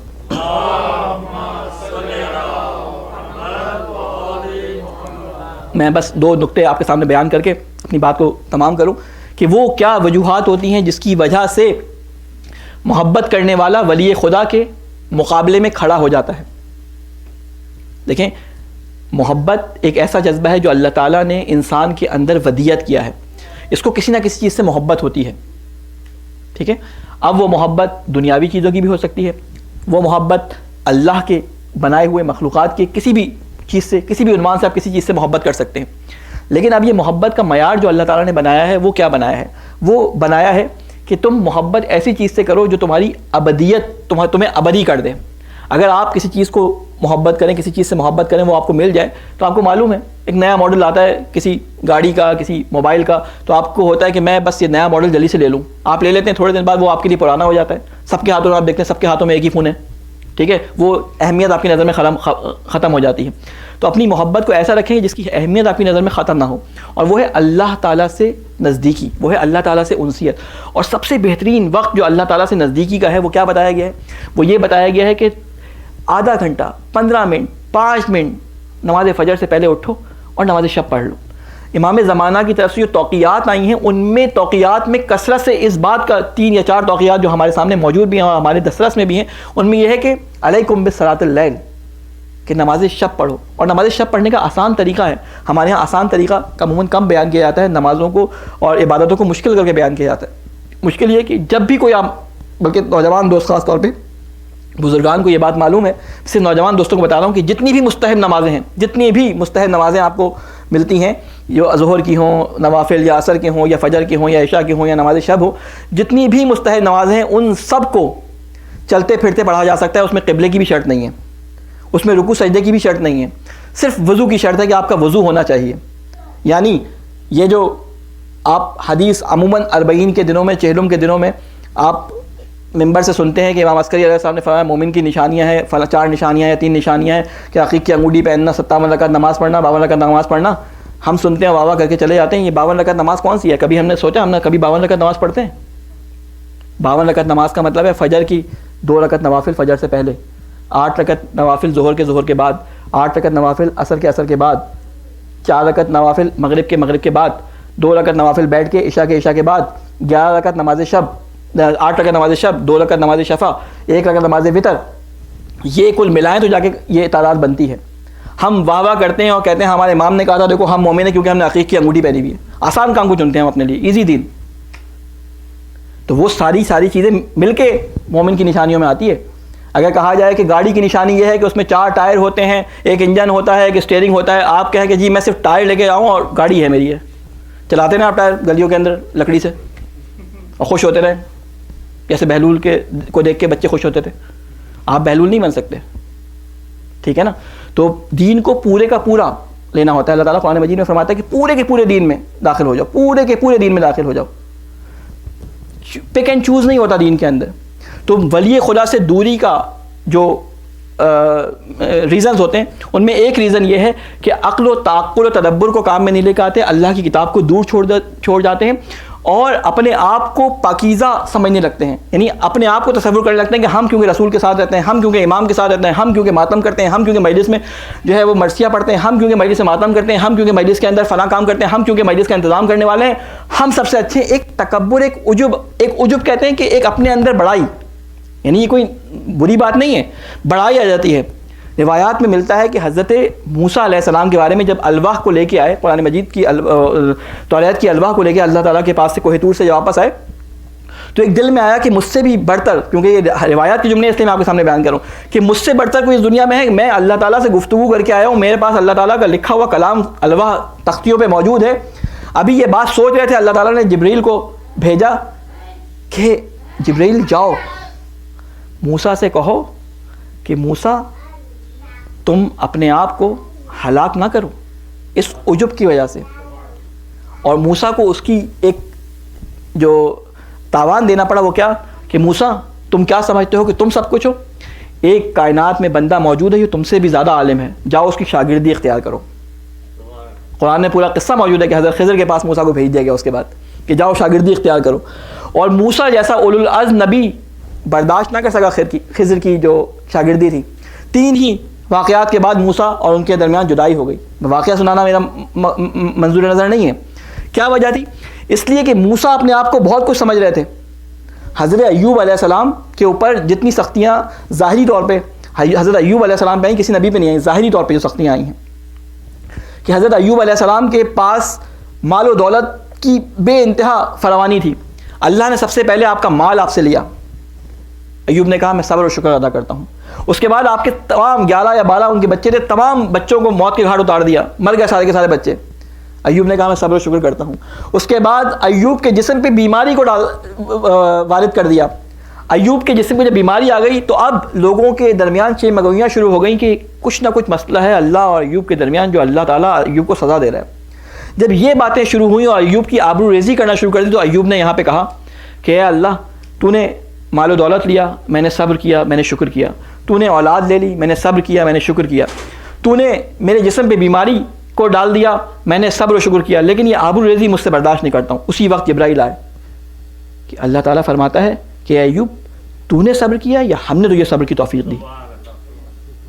تو اللہ یہ جو واقعات ہمیں ملتے ہیں سننے کو, یہ اس لیے نہیں ملتے کہ ہم اپنے آپ کو کچھ سمجھنے لگیں. کہتا ہے کہ تم کچھ بھی کر لو, اللہ کے سامنے ایسے خضوع اور خشوع کے ساتھ جاؤ کہ جیسے اگر امام علی کی روایت ہے کہ دیکھو اتنے خشوع اور خضوع کے ساتھ اللہ کے دربار میں جاؤ کہ تمہیں خشوع اتنا ہو کہ تم اللہ کے دربار میں اپنی تمام نیکیوں کو پیش کرو, چاہے وہ نیکیاں آدم سے لے کر اب تک آنے والے انسانوں کی نیکیوں کے برابر ہوں, اس میں انبیاء بھی شامل ہیں, اس کے برابر بھی ہوں. تو اس طرح اللہ سے ڈرو کہ اللہ اس کو رد کر دے گا. اور امید اتنی ہونی چاہیے کہ اگر تمہارے گناہ آدم سے لے کر اب تک کے انسانوں کے برابر گناہ ہیں اور تم اس نیت سے جاؤ کہ اللہ اس کو معاف کر دے گا, تو یہ ہے خشوع اور امید کے اندر بیلنس, خشوع و خضوع کے اندر بیلنس. یعنی دونوں امید و رجا, خشوع و خضوع یہ برابر ہونے چاہیے.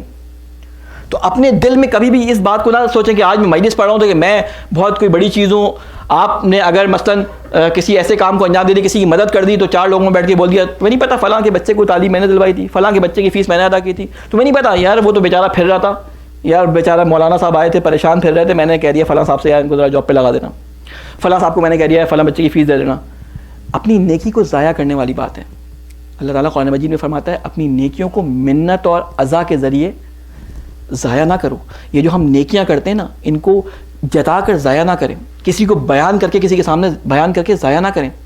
امام حسین کریم ابن کریم ہے, جب یہ لوگ کسی کو کچھ دیتے تھے نا تو اتنا دیتے تھے کہ وہ غنی ہو جاتا, اور اس طرح دیتے تھے کہ اس کی شکل آپ کی آنکھیں آپ کی آنکھوں سے نہ ملیں کہ اس کو شرمندگی کا احساس ہو.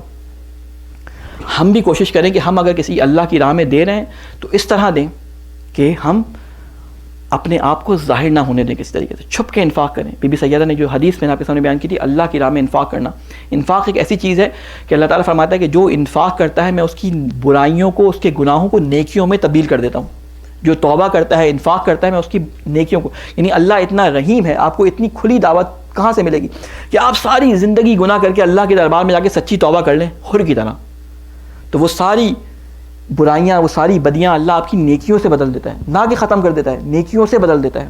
لیکن اس کی شرط کیا ہے؟ خلوص. اس کی شرط کیا ہے؟ اللہ سے انسیت. اور اللہ سے انسیت کا بہترین طریقہ کیا ہے؟ اللہ کے دربار میں, اللہ کی بارگاہ میں نماز فجر سے کچھ منٹ پہلے چلے جائیں.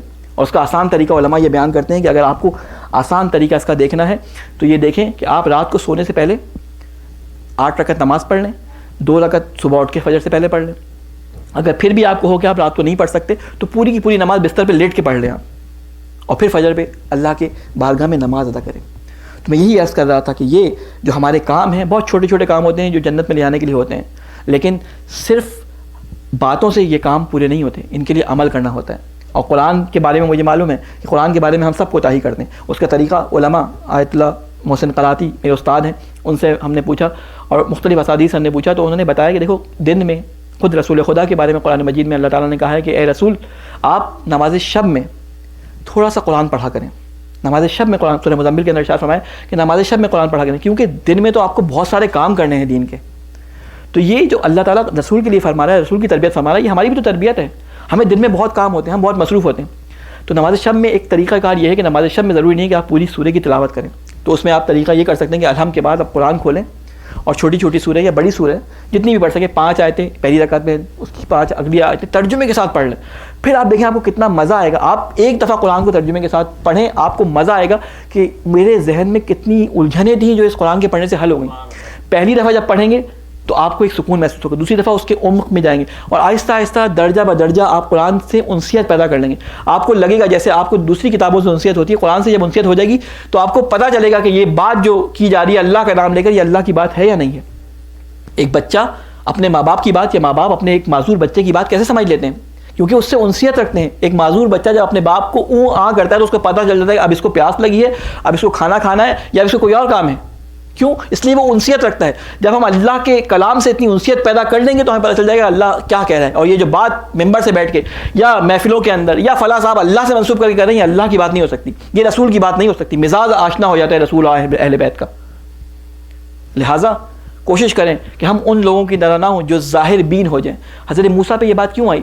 کیونکہ بعض دفعہ بعض چیزیں جو بظاہر مقدس ہوتی ہیں وہ بھی عجب کا باعث بن جاتی ہیں, ولی خدا سے دوری کا باعث بن جاتی ہیں. موسیٰ کے دل میں یہ بات آئی تھی کہ وہ اس وقت دنیا میں افضل ترین ہے, کوئی ان سے افضل نہیں ہے. تو یہ بظاہر مقدس بات تھی, اللہ سے گفتگو کر کے آئے تھے. بظاہر خضر کو جو انہوں نے کہا تھا کہ کیوں تم نے اس بچے کو قتل کیا, نبی ہونے کے لحاظ سے امر بالمعروف یا نہی عن المنکر کے تحت کہا تھا. اسی طرح صفین کے میدان میں امام علی علیہ السلام 18 مہینے صفین کی جنگ جاری رہی. امام علی علیہ السلام لڑتے لڑتے جب بالکل فتح کے نزدیک پہنچنے لگے تو معاویہ بدبخت نے قرآن کے ورقوں کو نیزوں پہ لگا دیا. تو وہ جو ظاہر بین لوگ تھے, جو بظاہر مقدس ان کا رشتہ تھا, قرآن کو معتبر کرتے تھے, وہ ولی خدا کے مقابلے میں آگے کھڑے ہو گئے, کہا کہ علی ہم اس کے مقابلے میں جنگ نہیں کریں گے. اور دیکھ لیں کیا کیا, جیتی ہوئی جنگ کے اندر علی کو پیچھے ہٹنا پڑا. جب آپ بغیر سوچے سمجھے, عقل کے بغیر اور ولی خدا کی ولایت سے باہر نکل کر دین کو اپناتے ہیں تو وہی خوارج والا حال ہوتا ہے. بعض دفعہ انسان اپنے آپ کو شفاف سمجھ رہا ہوتا ہے. علماء عرفان کہتے ہیں کہ شفاف پانی کی طرح جب پانی کا تالاب کسی جگہ بنایا جاتا ہے نا تو پانی بہت شفاف نظر آتا ہے. آہستہ آہستہ دھول گرد مٹی اس کے اندر جاتی رہتی ہے, لیکن وہ نیچے زمین پہ بیٹھتی رہتی ہے, لیکن پانی کی سطح شفاف رہتی ہے. لیکن جب کوئی اس میں پیر رکھتا ہے تو سارا گدلا پن اس کا پھیل جاتا ہے. انسان بھی اس طرح ہے. بعض دفعہ انسان اپنے آپ کو بہت پاکیزہ, بہت بڑا, بہت ایسا مذہبی سمجھ لگتا ہے, لیکن جب کوئی مصیبت اللہ کی طرف سے کوئی ایسی آزمائش آتی ہے تو جب پتہ چلتا ہے کہ اللہ کے کتنے نزدیک ہے. جب اس کا آنا شروع ہوتا ہے دماغ کے اندر اور زبان کے اندر کہ اللہ میں ہی رہ گیا تھا, میرے ساتھ ایسا کیوں کیا, میں تو تیری ساری عبادتیں کرتا تھا, میں نے تو تیرے لیے مجلسیں کی تھی, میں نے تو تیرے لیے علم اٹھائے تھے, میں نے تو تیرے لیے جو ہے ماتم کیے تھے. تو وہ گن جو اندر بیٹھتا ہے, تو علماء کہتے ہیں کہ اس چیز کو, اپنے دلوں کے زنگ کو, اپنے دلوں کے گن کو قرآن کی تلاوت کے ذریعے دور کرو. انشاءاللہ اللہ تعالی ہم سب کو توفیق عطا فرمائے کہ ہم قرآن کو سمجھنے والے اور قرآن پہ عمل کرنے والے بنیں.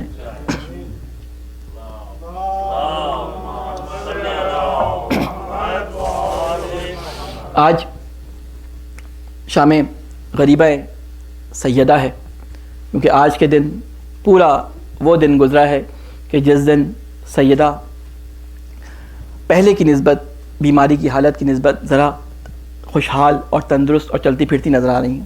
آپ کو معلوم ہے کہ جب رسول خدا صلی اللہ علیہ وآلہ وسلم کا انتقال ہوا ہے اور اس انتقال کے وقت رسول خدا کے جو واقعات پیش آئے، میں نے کل کچھ بیان کیے تھے کہ حالات ایسے ہو گئے کہ وہ امت جو رسول کے وضو کا پانی نہیں چھوڑتی تھی، وہ آج اسی رسول کے جگر گوشے کے دھر پہ آگ لے کے آ گئی، اور آنے کے بعد کہا کہ ابو الحسن کو باہر نکالو ورنہ ہم اس گھر کو آگ لگا دیں گے. بی بی سیدہ نے فرمایا کہ اس گھر میں حسن و حسین بھی ہے.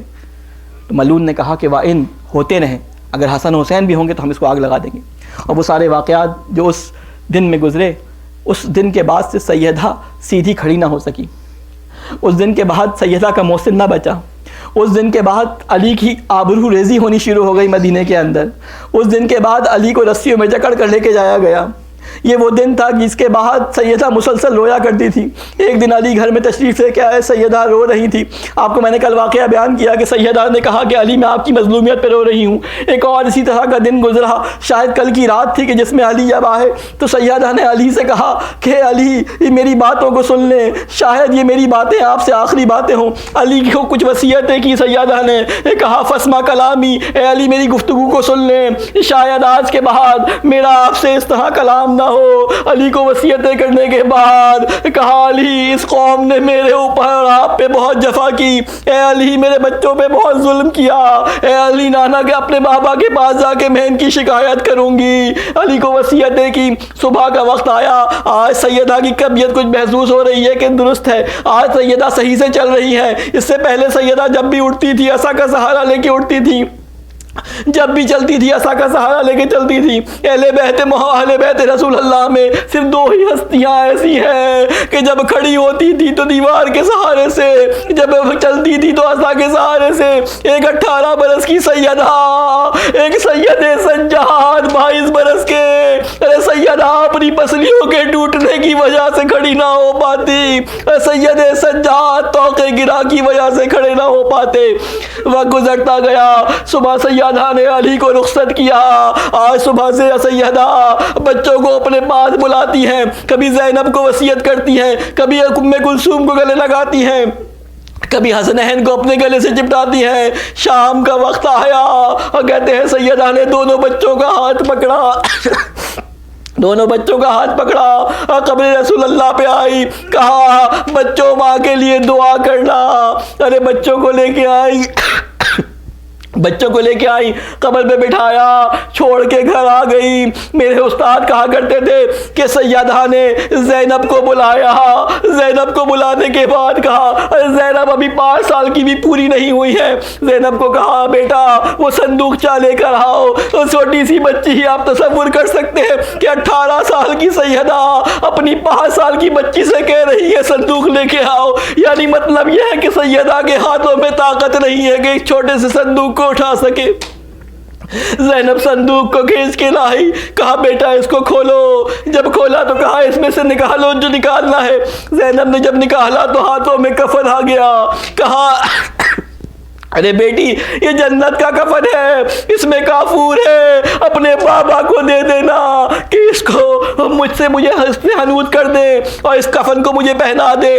پھر کفن کو سائیڈ میں رکھا. زینب نے دوسرا کفن نکالا، کہا زینب یہ تمہارے بھائی حسن کا کفن ہے.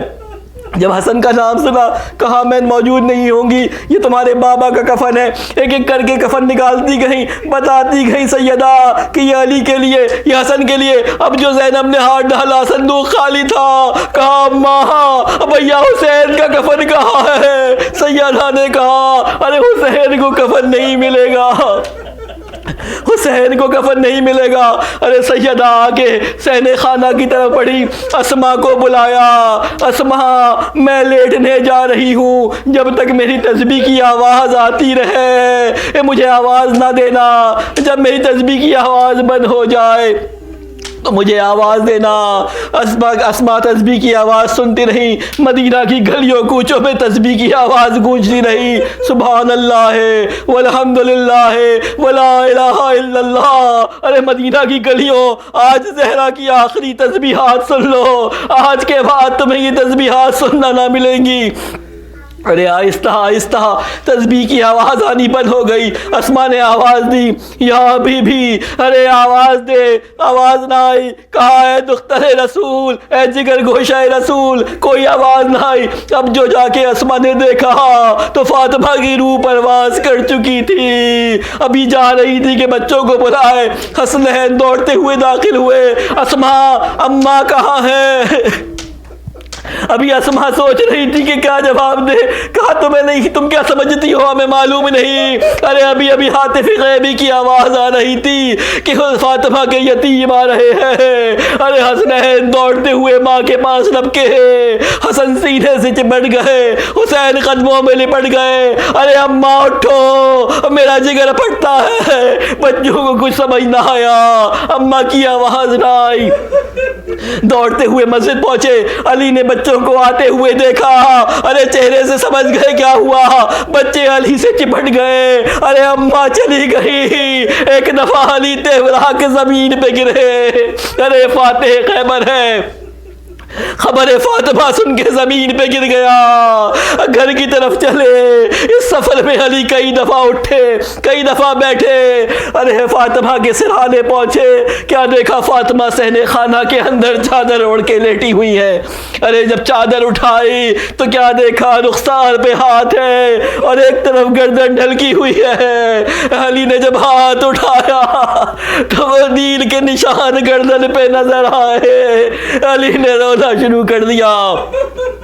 سرحانے سے وصیت نکلی، اے علی غسلنی وحنتنی وکفنی باللیل، اے علی مجھے رات کی تاریکی میں غسل دینا، اے علی مجھے کفن کرنا، اے علی مجھے حنوط کرنا مگر رات کی تاریکی میں، اے علی میرے اوپر نماز پڑھنا مگر رات کی تاریکی میں۔ علی نے رات کی تاریکی کا انتظار کیا، لوگوں کو کہا چلے جاؤ، ابھی زہرا کے امر میں دیر ہے۔ سارے بچے ہی زہرا کے گرد بیٹھے رہے، رو رہے ہیں۔ رات ہوئی، علی نے حسن کو کہا جاؤ ابا ذر کو بلا کے لاؤ۔ حسن دوڑتے ہوئے ابا ذر کے دروازے پہ گئے، کہا چچا بابا بلاتے ہیں، اماں کو دفنانا ہے۔ ارے ابا ذر آئے، ارے کوئی نہیں ہے جو جنازے کو اٹھائے، 3 یا 4 لوگ ہیں۔ علی نے جنازے کو تیار کیا، بچوں سے کہا آخری رخصت کر لو۔ نہیں معلوم علی نے زینب کو کیسے جنازے سے جدا کیا ہوگا، لیکن میرا دل کہتا ہے یقیناً ایسے جدا نہ کیا ہوگا جیسے سکینہ کو اس کے بابا کے لاشے سے جدا کیا گیا تھا۔ ارے علی جنازے کو لے کے چلے، قبر کے پاس لے کے آئے، قبر نہیں معلوم، زمین پہ میت کو رکھا، 2 رکعت نماز پڑھی، اللہ تعالیٰ کے حضور ہاتھوں کو بلند کیا، الہی ہاذہی بنت رسولک، اے اللہ یہ تیرے نبی کی بیٹی ہے، اے تیرے نبی کی امانت ہے، اخرجھا اس کو لے جا، من الظلمات الی النور ان تاریکیوں سے روشنیوں کی طرف لے جا۔ آواز آئی الیہ یا ابو الحسن، ارے زمین کے ایک گوشے سے آواز آئی، اب جو مٹی ہٹائی تو قبر تیار تھی۔ علی نے کس طرح نہیں معلوم فاطمہ کو دفنایا۔ دفنانے کے بعد رسول کی قبر کی طرف رخ کر کے کہتے ہیں اے رسول خدا، آپ نے اپنی امانت مجھے دی تھی، میں نے آپ کے پاس پلٹا دی تھی، یہ آپ کی بیٹی ہے، اس سے پوچھئے گا کہ اس کے ساتھ امت نے کیا کیا۔ ارے کیسے اس کو تماچے لگا ہے، کیسے اس کی پسلیاں ٹوٹی۔ اے نبی اپنی بیٹی سے سوال کرنا۔ انا للہ و انا الیہ راجعون، رضاً بقضائہ و تسلیما لامرہ۔ بارہا تجھے واسطہ ہے محمد والے محمد کا، قاتلین سید فاطمہ پہ اپنی لعنت فرما، اے اللہ ان کو جہنم واصل فرما۔ اے اللہ تجھے واسطہ ہے محمد والے محمد کا ہماری اس قلیل سی عبادت کو اپنی بارگاہ میں قبول و مقبول فرما۔ اے اللہ تجھے واسطہ ہے محمد والے محمد کا ہمیں قرآن اور اہل بیت کی صحیح معرفت عطا فرما۔ اے اللہ تجھے واسطہ ہے محمد والے محمد کا ہماری ان کوششوں کو اپنی بارگاہ میں قبول فرما۔ اے اللہ ہمیں اہل بیت کی صحیح تعلیمات کو سمجھنے کی توفیق عطا فرما۔ اے اللہ ہمارے بچوں کے دلوں میں حب آل محمد کو راسخ فرما۔ اے اللہ ہمارے مریضوں کو شفائے عاجلہ و کاملہ عطا فرما۔ اے اللہ ہمارے ذہنوں کے فتوروں کو قرآن کی روشنی سے دھو ڈال۔ اے اللہ تجھے واسطہ ہے محمد وآل محمد کا ہمارے علماء کرام کا سایہ ہمارے سروں پہ قائم فرما۔ اے اللہ جہاں جہاں شیعہ مظلوم ہیں ان ظالموں کو ہدایت دے یا نیست و نابود فرما۔ اے اللہ تجھے واسطہ ہے محمد وآل محمد کا ہمارے امام زمانہ کی حفاظت فرما، ہمیں امام کے ناصرین میں شامل فرما۔ ربنا تقبل منا انک انت السمیع العلیم۔ ماتم حسین۔